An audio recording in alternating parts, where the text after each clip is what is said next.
To set stop loss and take profit on Robinhood, you need to understand the basics of these orders and how they work.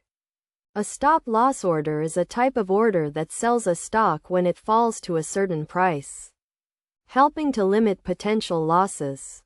A take profit order, on the other hand, sells a stock when it reaches a certain price, allowing you to lock in profits. First, open the Robinhood app and navigate to the stock you want to set a stop loss or take profit for. Tap on the stock to go to its details page. Then tap on the trade button. Select the type of order you want to place, either market, limit, or stop limit. For a stop loss order, select stop limit and set the stop price, which is the price at which you want the sell order to be triggered.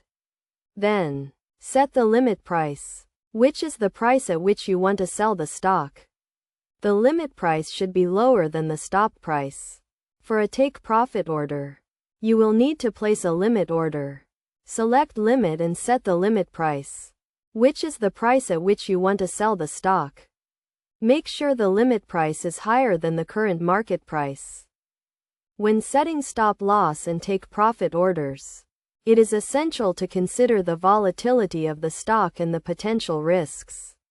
You should also keep in mind that these orders are not guarantees and may not be executed at the exact price you set. It is also important to review and adjust your stop loss and take profit orders regularly to ensure they are still aligned with your investment goals. By following these steps and considering the key concepts, you can effectively use stop loss and take profit orders on Robinhood to manage your investments and minimize potential losses.